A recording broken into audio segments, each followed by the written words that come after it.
Hey, welcome back to the Ping Pong Flix Show. My name is Chris Wong. I got a bunch of DC updates for you today, but before I get into that, I have to thank my newest member of the Ping Pong Flix Show.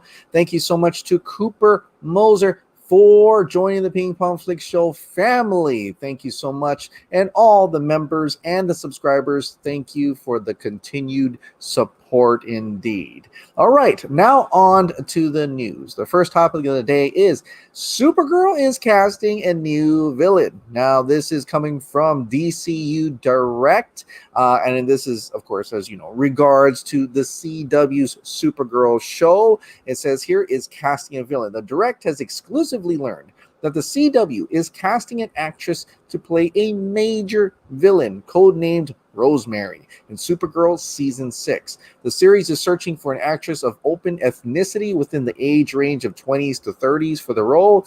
Their sources indicate Rosemary is a quirky yet powerful alien witch. Who can shift from charismatically upbeat to murderously rageful. She'll be bent on revenge against Kara and her allies. Rosemary will be a series regular in Season 6, seemingly serving as a lead villain of the show's final season. What does this mean for Supergirl Season 6? Well, it's possible that Rosemary is an original character who was made specifically for Supergirl, but this wouldn't mean the villain won't have comic book influences for the villain. The character will be a powerful alien witch, which presents a number of possible villain adaptations for the show. There's a chance that Rosemary could end up as a version of Amparo Cardenas, more widely known as La Dama, in DC Comics. In one comic storyline, La Dama kills half of the Justice League in the 30th century before eventually being thwarted by Supergirl and the remaining members of the League. One of the intriguing aspects of La Dama is that she is not actually interested in permanently ruling the world. Rather, she just wants to serve as the benevolent despot until she gets bored. Once she grows weary of ruling the planet, she burns it to ashes. This characteristic somewhat fits the quirky personality of Rosemary. As for how the character will fit in Supergirl's narrative, it is likely that the events of Crisis will affect La Dama's or Rosemary's motivations to rule Earth Prime.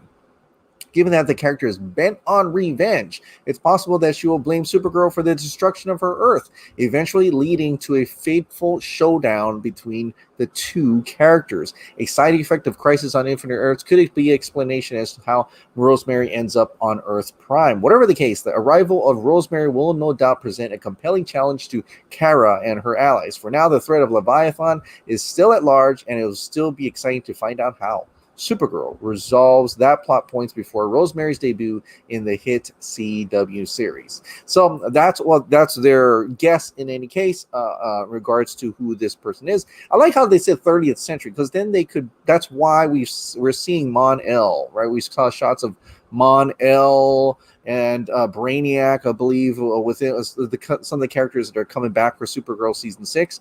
So maybe that is true. And of course, with the whole Crisis on Infinite Earths, that could really mix things up, and potentially, and this is just a rumor, that Supergirl may actually self-sacrifice and be the end of Supergirl. That's how she leaves the show. So we'll see what happens with that. I'm currently really intrigued by that. I'm still watching Supergirl, just catching up with a lot of that stuff, and eager to see how it all ends for Melissa Benoist, who plays Supergirl. So there'll be probably more updates on that as we get closer to seeing a little bit more about what's going on in that show. All right, now another series that I want to talk about is going to be Titans. There's a lot of Titans season 3 reveals. I've been revealing a bit more of Titans as we get further and further.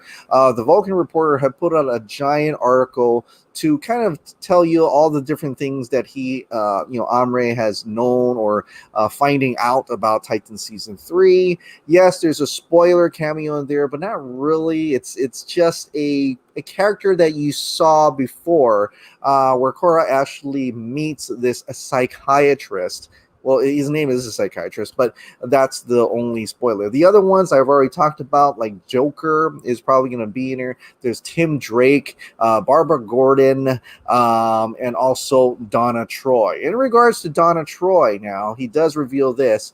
It's very likely that Titans, oh, well, not Donna Troy yet, but it's very likely Titans will want to announce all the new major castings at the same time. They're probably waiting for Tim Drake's actor to start filming to announce it.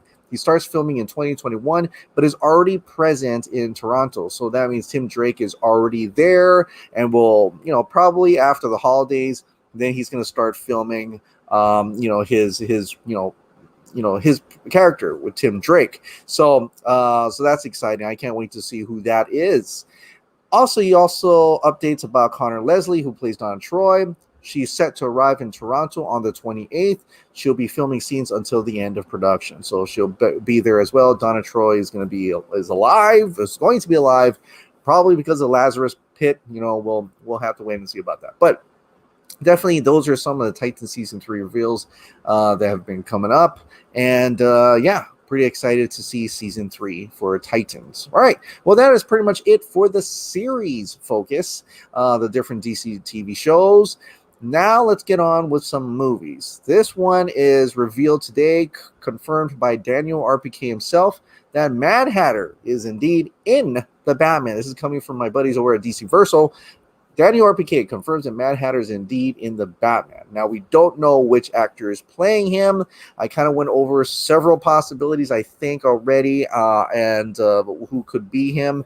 But, we're going to have to wait and find. This might be one of those situations that, he's in the movie, but we don't know who he is. Or maybe later on when they start filming, we'll know who he is. But in terms of Daniel RPK confirms that Mad Hatter, which was reported many times before, that is indeed going to be in the Batman. So, there's a big rogues gallery in the Batman. So I'm really curious how they're going to put it all together. And it's going to sound really like, Batman trying to figure out who's the big bad by going through different rogues, different villains, and trying to figure out which one is the one responsible for all that is going on. So, definitely something interesting and a different type of Batman movie we probably have never seen before. All right. So in terms of Batman, we know, what about his other half, right? Well, don't we know any more about Joker? Are we going to get any more about Joker? Joker is in the Batman, but he's also in David Ayer's Suicide Squad. And when someone asked him, I know Jared Leto was better than the theatrical cut of Suicide Squad. I just want to see it. And David Ayer just says vastly better, meaning that David Ayer's Suicide Squad's version of Jared Leto's Joker is vastly better than what we got in the theatrical cut. We already knew that, but it's great to hear that David Ayer kind of just presented that out again. It at least drives up the tweets a little bit more and drives up the release the Ayer cut hashtag just a little bit more. But it goes to show that people are still wanting to know more about David Ayer's version of Suicide Squad, his Ayer cut. And hopefully we'll get to see that. I would definitely love to see David Ayer's Suicide Squad. Definitely love to see his version of the Joker. I will absolutely want to see what that was like. I'm thinking it's going to be, he's much more meaner. He's much more violent. The story is going to come out differently. And I hope they put that out. So please, Jason Kilar, Warner Media, just put it out on HBO Max. That would be nice. Put it out on HBO Max. Now since we're talking about HBO Max, there's this article that came out from Screen Rant today. It says HBO Max may surpass Disney Plus. The subscriptions could pass Disney Plus, and in they're thinking it's because of the Warner Brothers streaming decision. Right now, Disney Plus only has Mandalorian. That will change though, because there's a ton of Star Wars content, Marvel content that is going to Disney Plus, but at this rate, that's all they have. Warner Brothers, however, beat them to the jump by announcing getting all their 2021, all 17 of their 2021 films going onto HBO Max, securing what could be a very valuable subscription for a whole year, because you're pretty much paying for like a movie pass at this point. And people will continuously subscribe to HBO Max because they want to make sure that even though there's, there maybe not that movie in the theater or people don't feel safe going to the theaters, they may just subscribe to HBO Max or as a rewatch after they watch it in theaters. So there's a lot of great movies are going to come out on HBO Max in 2021. I'm definitely already subscribed, and I can't wait to see it on HBO Max. So I believe that it could surpass, but there are some obstacles that need to be cleared first. A lot of that is international. They need a little bit more, effort in making it international, but they're getting there. They're getting there because today PlayStation announced that they are having HBO Max available on PS5 because before it was on PS4, which I have. Now for people who switched that up and they got PS5, they can now have HBO Max on their PS5, and they can watch it on TV that way. I just want a PS5 though. I already got my HBO Max set up. I just would love to have a PS5. If anything, just to play Cyberpunk. But so if you have a PS5, now you can have HBO Max. But that's not all. That's not the biggest deal that went down today. The biggest deal is HBO Max finally seals deal with Roku, making streaming distribution footprint complete. Finally, this is the one I've been waiting for because a lot of households, they either have Amazon Fire and or Roku, right? And so that is a huge population, a huge base that they could capture if only they could make a deal with Roku, and they've done it today. So this is coming from Deadline, coming from Scott Rosenberg, SVP of Roku's platform business. This is what he had to say with the deal that is now complete. Nothing more about how much, what the deal was in terms of monetary, but at least it does show you that they are truly they are partnered together and they're ready to take on the streaming war, right? So this is what Scott said. We believe that all entertainment will be streamed, and we are thrilled to partner with HBO Max to bring their incredible library of iconic entertainment brands and blockbuster slate of direct-to-streaming theatrical releases to the Roku households with more than 100 million people. 100 million people. Wow. Reaching mutually beneficial agreements where Roku grows together with our partners is how we deliver an exceptional user experience and an incredible value for consumers. And we are excited by the opportunity to deepen our long-standing relationship with the team at Warner Media. And this is huge. 100 million people. Like, I don't think all 100 million people are going to sign up to HBO Max, but even if it's just a fraction of it, right? So when the news came out that a lot more people got subscribed, it went from like 8 million to 12.6 million subscribers. Now 100 million, just a fraction, maybe another 10, 20, 30, 40, 50.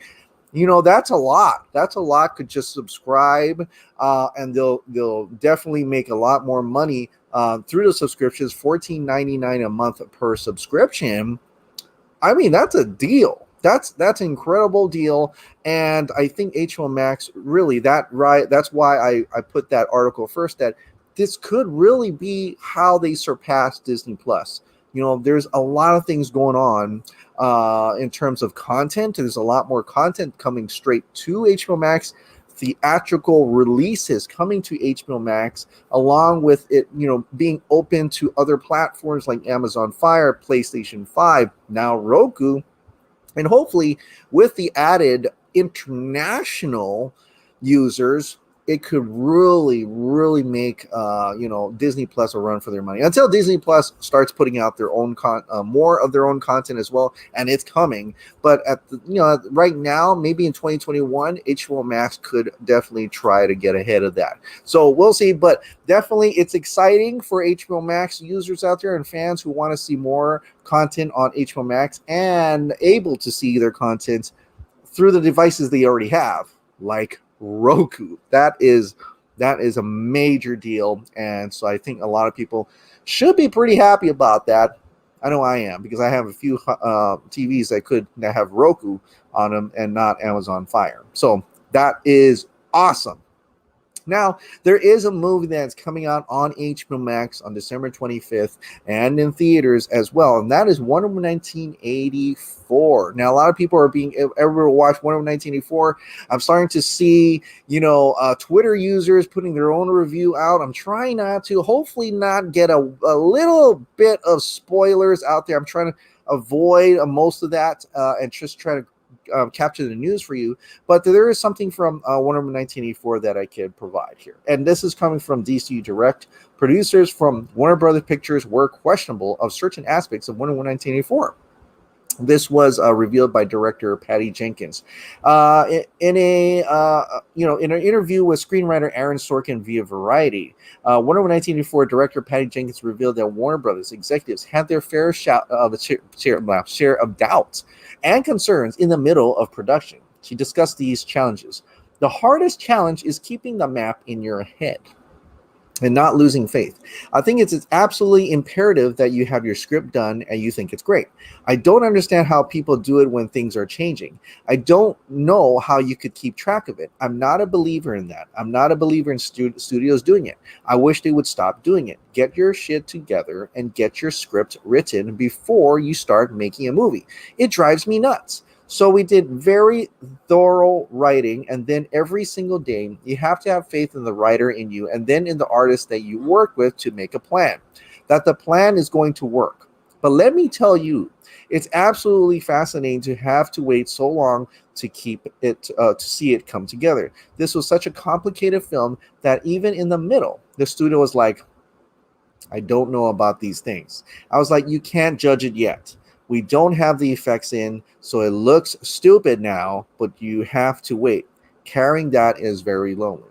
So it does sound like she had a fair share of, just having, I forgot to flash that up, but a fair share of kind of like the studio before, and maybe they read through Zack Snyder's things, the storyboards, and they're like, I don't know if it's going to, they're always going to have those suits where they're going to be like, I don't know if this is going to work out. And so she probably had a tough time presenting those ideas, but it looks like they let her do it, although she did say later on that she had to cut like 10 to 15 minutes of her film, and I don't know what the decision made on that. She just didn't think those parts would work, but in any case, it's still, release the Patty Jenkins cut, but I'm just kidding.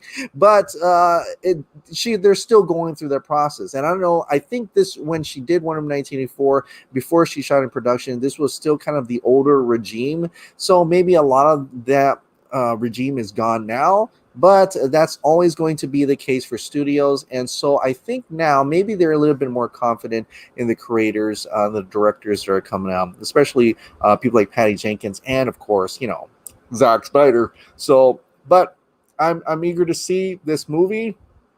Truly am. I want to see how this movie is. I want to give my own thoughts about it.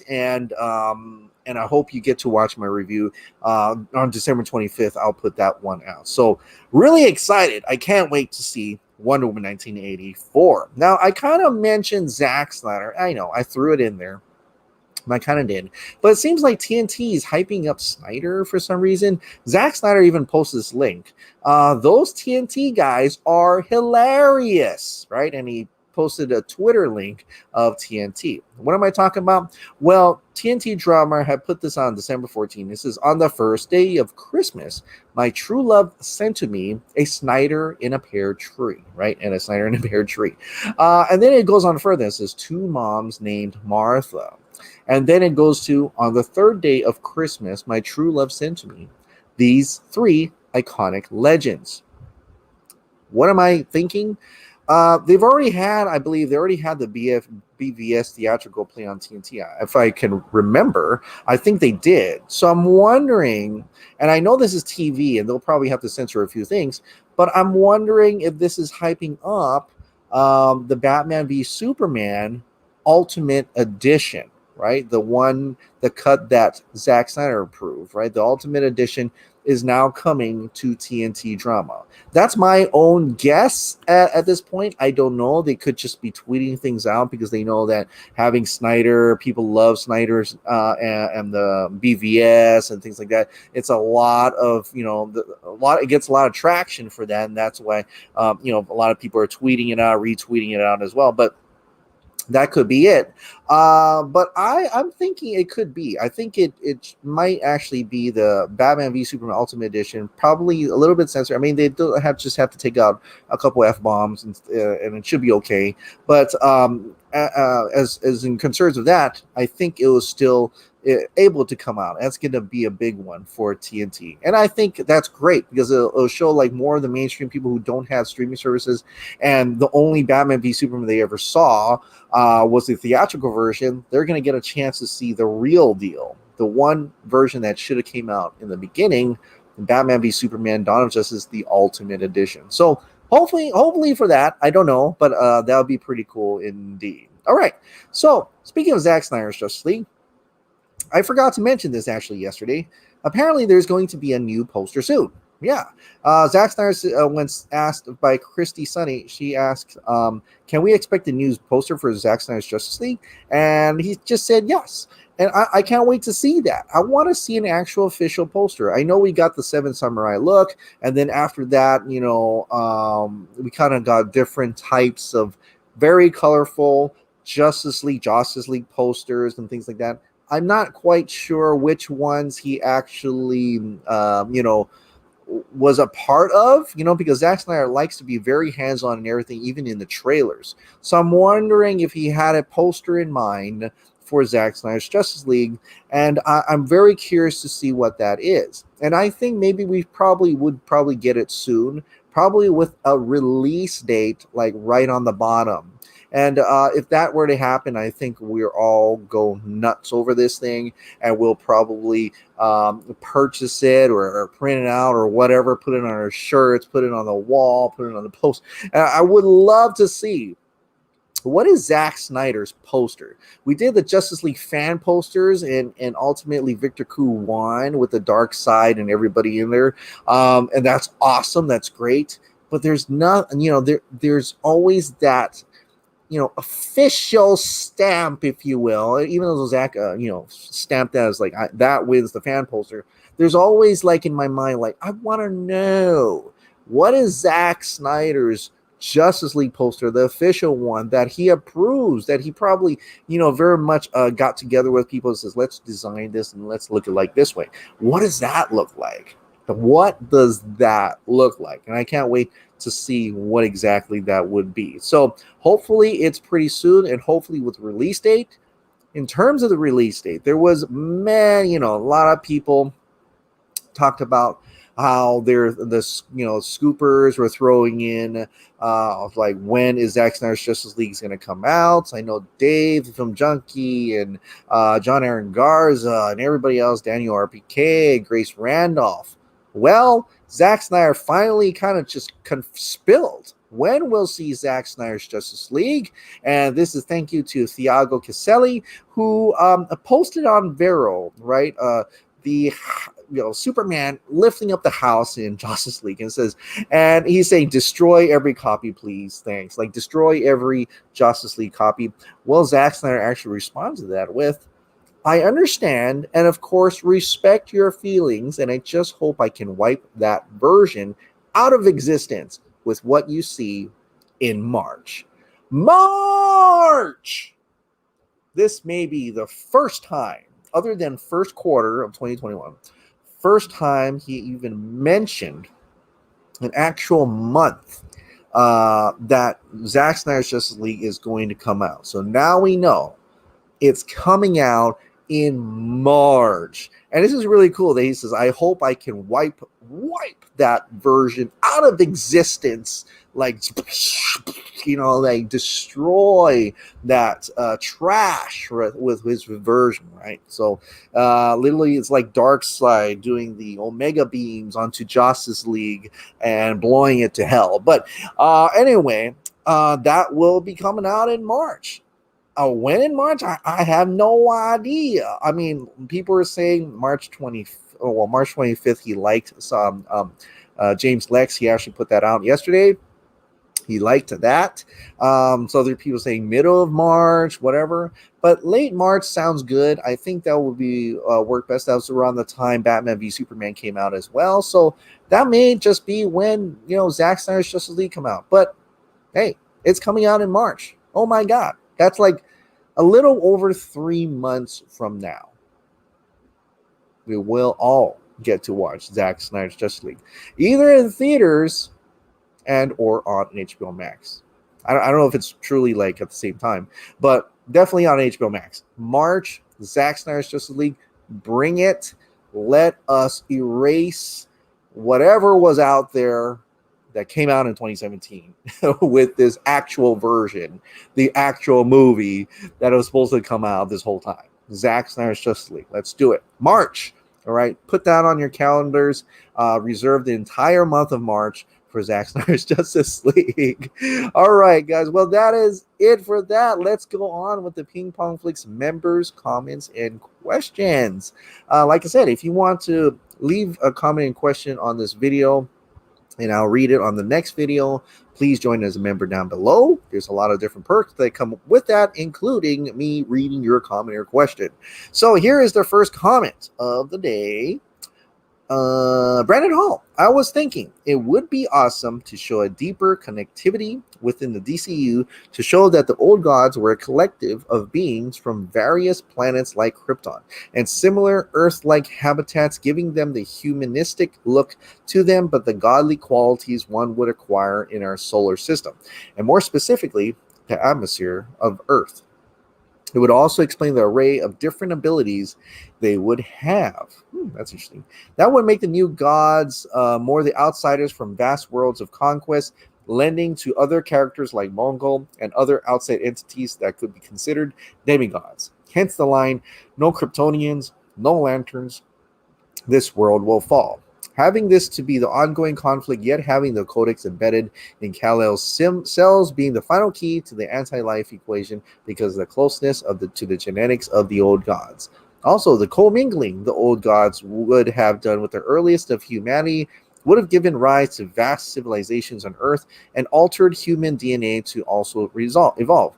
So when it became necessary to adapt to the water and other harsh conditions, it made the evolution an accelerated process with the different strands of the extraterrestrial DNA within the races of men. The adaptation to cold, high altitudes for some, breathing underwater, harsh terrains, etc., all brought on by the collective of civilizations from the stars. It would bridge a gap, showing that we aren't all that different, just forgot where it all began, giving a necessity to history lessons and closer examinations of all hieroglyphs of ancient societies around the globe. Wow. Now it is an intergalactic war across the universe, giving rise to the new regime.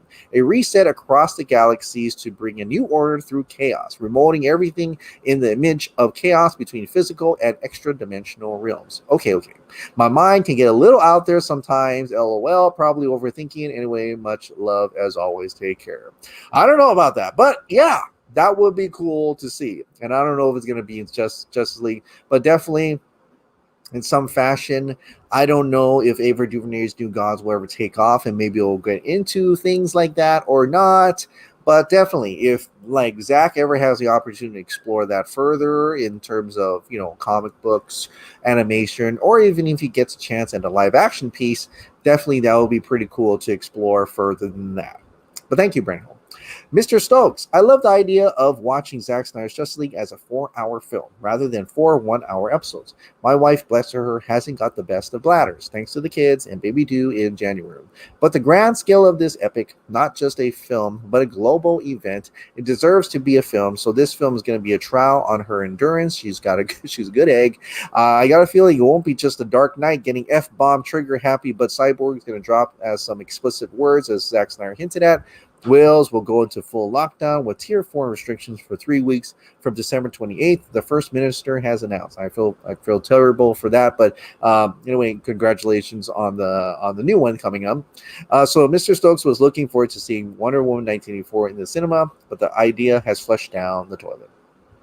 Yeah, I'm terribly sorry for that, but hopefully you will be able to get to watch Zack Snyder's Justice League soon. And yeah, if it's gonna be at home, you can just pause it. I guess would be a good deal, and then you can go ahead and use the bathroom and come right back. I'll say this: to the surprise of nobody, the shot of Lois about to break down in tears truly pulls the heartstrings. Of course, we didn't apparently think strong female characters don't cry. She must be thirsty instead. Figures. By the way, Zach noting how with the additional photography was good to see everyone. It's very interesting, isn't it? One really wonders exactly what has not been reported but said additional photography. Yeah, of course. Like even to me, he can't tell me who was there. But definitely, it was exciting to see a lot of people. And so I'm like you, I'm wondering who was there. Then maybe more than what was reported. Eric Blake, I like those shoes. Things remind me of the moment in the Justice League animated series where when Bats flirted with Cheetah. Assuming Barbara remains Cheetah and immortal at the end of the film, imagine Batfleck interacting with her. He likes those shoes. Yeah, I don't know.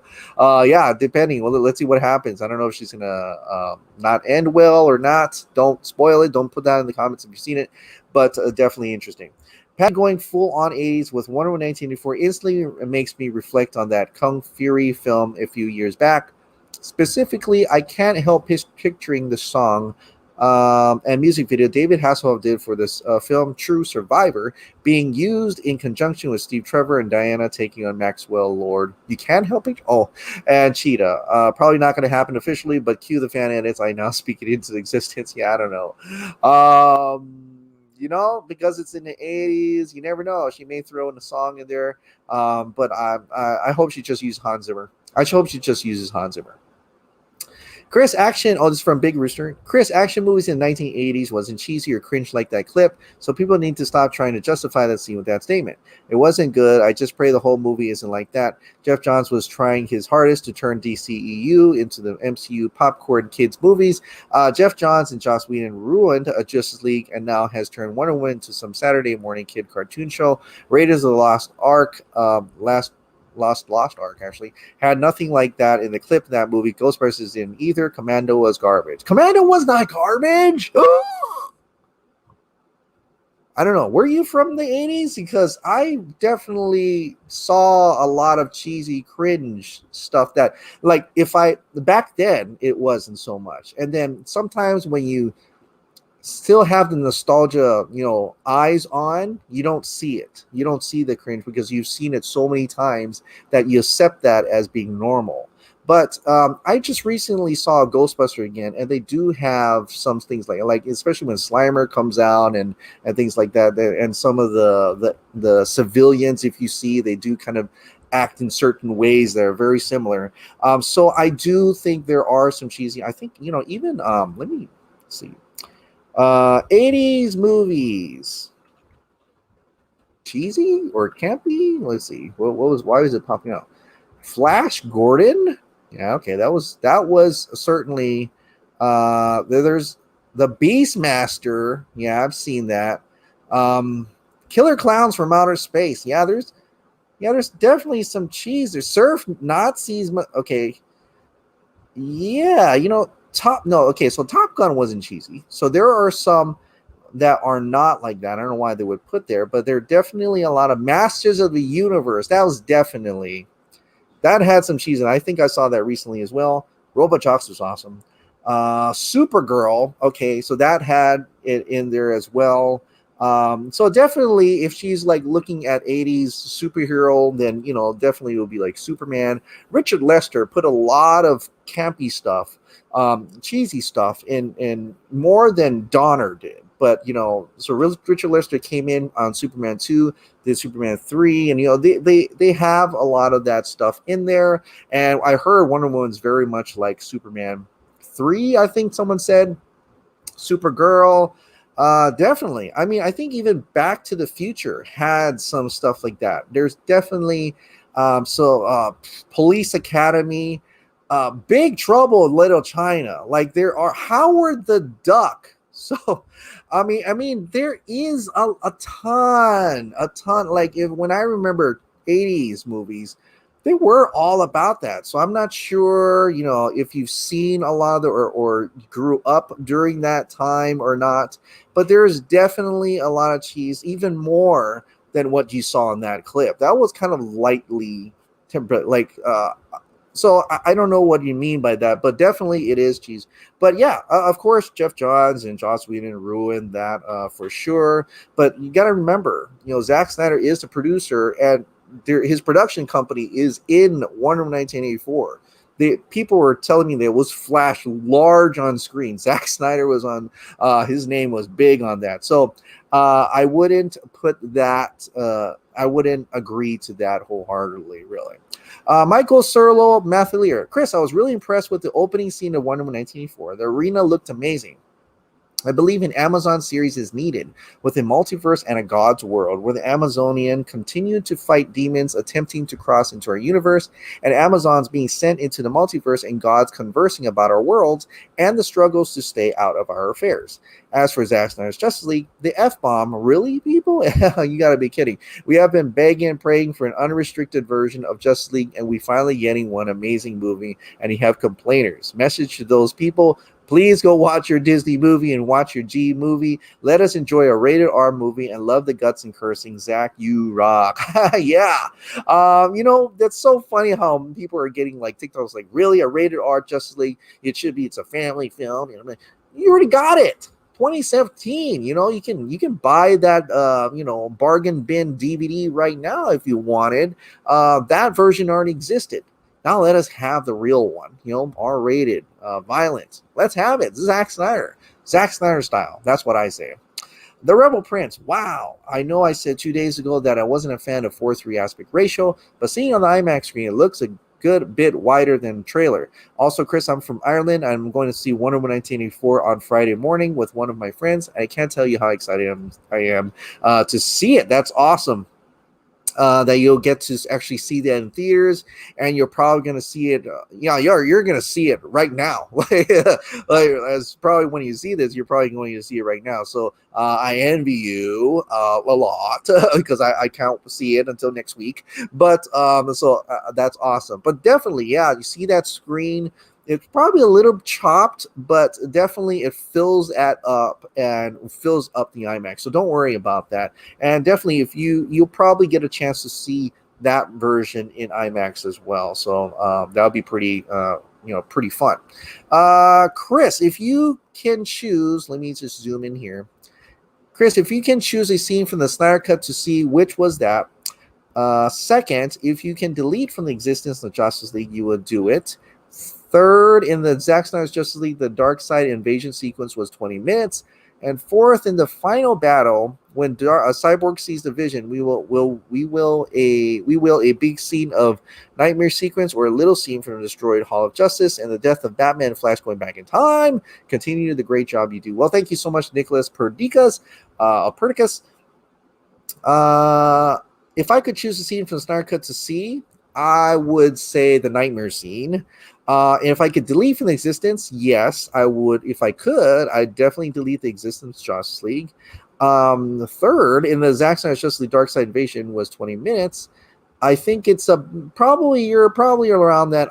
From what I'm just guessing, I have no idea. Like it may even be like a half an hour deal. Who knows?